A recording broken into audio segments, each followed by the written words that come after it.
My name is Jackie, and I originally came to Aber to study my master's, and I got my master's in history, and then I fell in love with the place, and I have stayed here ever since. Aberystwyth is such a wonderful coastal town. You'll see from the picture behind me, this is actually from the hill looking down, and you can kind of see right there is our old college, and that is currently going under lots of renovations to be turned into a wonderful student space for you. And Aberystwyth University was founded in 1872 as one of the first Welsh universities in Wales. It was mostly Welsh dominant, but now it's bilingual, so you will hear both English and Welsh, but don't worry, you are not required to learn Welsh. There's tons of different departments, and we have our university is kind of tiered, so you can have most of the campus is going to be up on the hill, but then we also have campus spaces down below along the seafront, so you really get to enjoy the coastal views that Aber has to offer. What are some of the facilities that you want to highlight? I know your art center is magical. I come down from North Wales often to attend events at the art center. So yeah, in our art center, we have our very own cinema, and we also have lots of live performances that go on. We had Ian McKinnon here last year, who did a wonderful speaker for a lot of our theater, film, TV majors, but it was open to the public. So a lot of students were able to go and actually meet with this actor who's done amazing work. And we also have a ramen shop that's beneath the art center, so very unique, I think, and it's delicious, trust me. And then not just with our art center, but we also have a wonderful IBRS building. So that's our Institute of Biological Environmental Sciences. And we have state-of-the-art technology. We even have a robotics and AI center that's within the basement. So we keep our robots safe and secure in the basement. I also have really fond memories of coming down to Aberystwyth for academic purposes to use the National Library. The National Library of Wales has a wonderful research opportunities. They have every single book that has been published in the UK, they have a copy of. So it's immense, and you can get a reader's card, which is similar to a library card, but you can't take the books out. But you get one for free, and you can go in anytime when they're open and request books, read them, do research. They have computers. You can bring your own laptop. It's a wonderful space, especially if you require a quiet place to study. It's a wonderful place for that. They have a cafe for if you're needing to pop down and get a coffee as well. They also have a wonderful archive section. So if you're doing, for instance, let's say you're majoring in Celtic studies and you need access to old Welsh manuscripts, they have tons of that, as well as maps of the local area. It's wonderful to go down there just for a visit. They also have a wonderful escape room that is open from time to time. So that's fun as well. And you just The go library in. does an escape room? Yeah, they have an escape room. Wow, I need to go.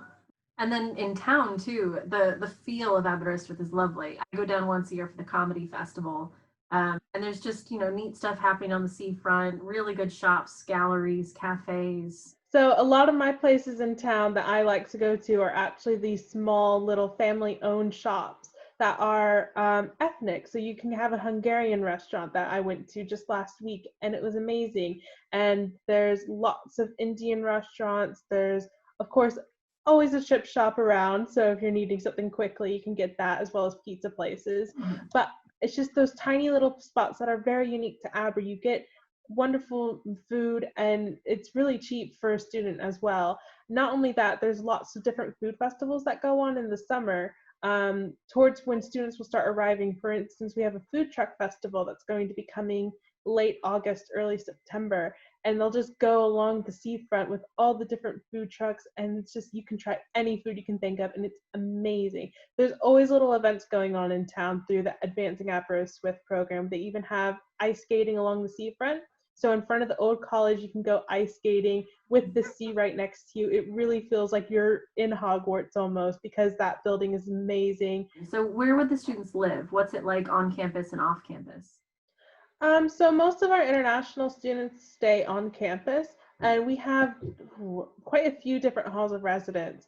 So you have just like your standard dorm that you would share with around 5 or 6 other students within a flat, but you will have your own room. Not all of our accommodation will have you have your own bathroom, but we do have ensuite options. And of course, the nicer accommodations are going to be a little bit pricier, but we have stuff that's throughout an entire range. We even have specific accommodation options for postgraduate students as well. So if you don't want to be housed with undergraduate students, you can choose not to. As well, what's unique to Aber, we have seafront accommodation. So if you want to have that wonderful view that's behind me from your bedroom, we have that. My name is Alistair Shepherd. I'm a senior lecturer in the Department of International Politics. I teach in the areas of security studies, European security and the European Union. I'm one of probably about 24 full-time members of staff, plus some postdoctoral researchers. The overall size of the department is probably 350 so undergraduates, so a nice size, not massive, but one where there's plenty of different opinions and seminars and things. And then we have master's students and PhD students within the department as well. What kind of things would they study each year, and what kind of students do you think are attracted to this program? We have 6 different degree schemes which we run and own as a department, from straight international politics, which is an international relations degree and a politics degree. We also have ones with international politics and military history, strategy, intelligence, security, international politics, global development, and a new one on international politics and climate change, which starts this September, actually. So you can really kind of specialize in particular aspects of politics and international relations, or you can do kind of quite a broad approach to it, depending on your interests. The key thing, I think, in terms of how we teach and what the student experience will be in terms of their learning experience, is that we have a lot of flexibility and options in our curriculum. So we have a relatively limited number of core modules and a large number of optional modules. Can I ask about why do you think a US student would choose this program? What are some of the opportunities that they might get that they wouldn't get elsewhere in the world? So coming to Aberystwyth and doing international politics, I think the key things you get in that program is our kind of the reputation, the research and teaching excellence, but also a range of other kind of opportunities. So a couple of our degree schemes are available as 4-year options, actually, where you can do a year in industry, as we call it, or a year abroad. So you could do in your 3rd year, you could work with a relevant kind of organization in the UK, or you can spend a whole year in a partner university elsewhere in the world. So that's a really good experience, particularly, I think, year in industry is of interest to people in terms of building up some work experience. Another key reason for coming, I think, is the sense, given the size of the department, is a sense of the community. So you get to know students from across the different degree schemes. Because you can take optional modules from across the degree schemes, you meet students with other interests within the department and across the university as a whole. But also you get to know the staff really well, because we're a decent sized department, but we're enough that we actually know our students by their first name. We are a very accessible department, in terms of having office hours twice a week, which is open door policy. Students come in and ask us. They come to see us as module conveners or as personal tutors. And it creates a friendly atmosphere where students, I think, are comfortable in expressing their opinions. They're not fearful of knocking on my door and saying, I don't get this question, can we talk it through? Or in a seminar, they're not afraid to say, Alistair, I disagree with you vehemently. And I think, it's all NATO's fault rather than Russia's fault or something like that. So it's a very kind of supportive and kind of safe environment to explore lots of often quite controversial topics. I also remember a student that came on the Fulbright Summer School that we did that for, I believe, 6 summers in Wales amongst the Welsh institutions, and they would spend 2 weeks at different Welsh institutions. And while they were at Aberystwyth, Roberto, he was a huge fan and ended up coming back to you for a master's, didn't he? Yeah, that's right. So we were part, as you say, we were part of that program, and they spent 2 weeks with us.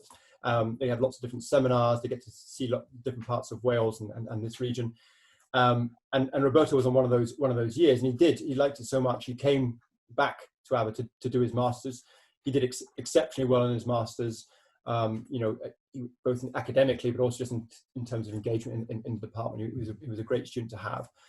And subsequently, he's now gone back to the US and he's working in journalism. And he's based in Virginia, I think. And obviously we follow our alumni, we stay in touch with them. And he's been reporting on some of the protests that have been going on in the last year or two, particularly this year, in terms of the protest movements, but also the kind of the police response and things. And it's just, you know, a really fascinating story to follow in terms of our alumni, but also in terms of the kind of the jobs that they go into, because journalism is something people go into. And yeah, he was a great master's student. He stays in touch with the department, and he's gone on to do some really interesting work in that field.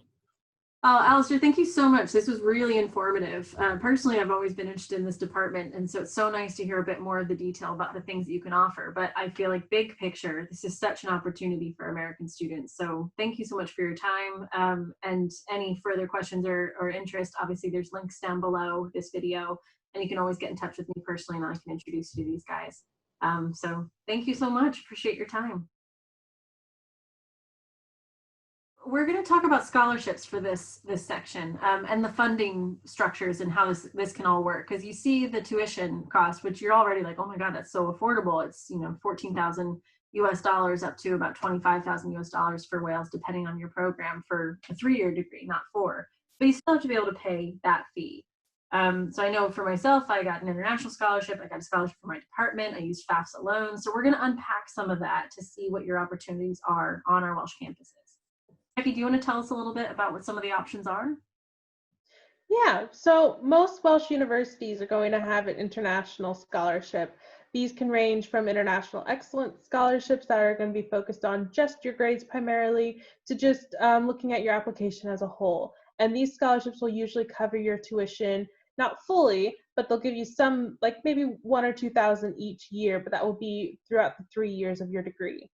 There are also sports scholarships, but these aren't going to be similar to what you see in the United States. So you won't be playing on a specific sports team such as soccer or baseball, but you'll be able to play on one of the sports societies that are within the university. And that will also be another couple £100 to put towards your tuition. In addition, some universities are also going to offer an accommodation scholarship so that you have money going towards your accommodation or included within your tuition, so that it's no extra cost.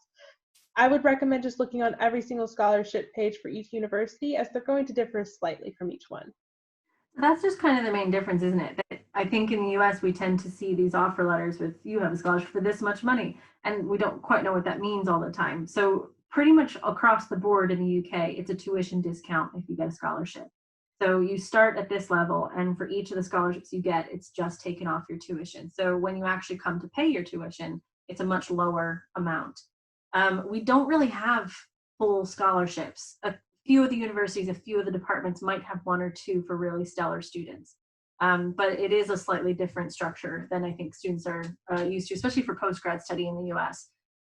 You just have that kind of chipping away of costs. Yes, and for whatever you don't cover with your scholarships, most universities are going to accept the FAFSA. So you'll have your student loans from the US government that you can put towards your tuition.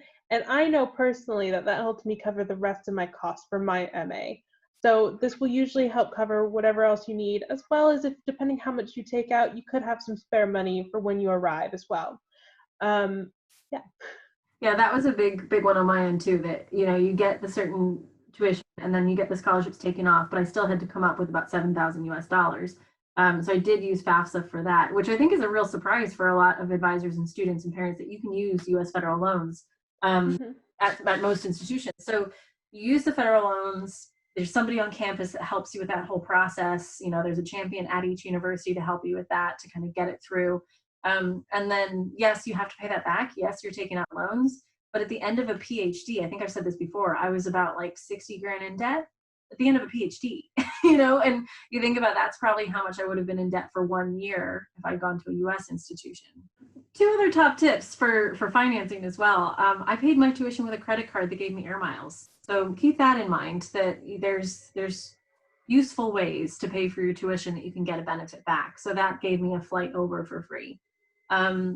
Also, I became an RA my 2nd year, so housing was free. And that's different on campus to campus. Sometimes you have a housing reduction cost, so you don't pay as much.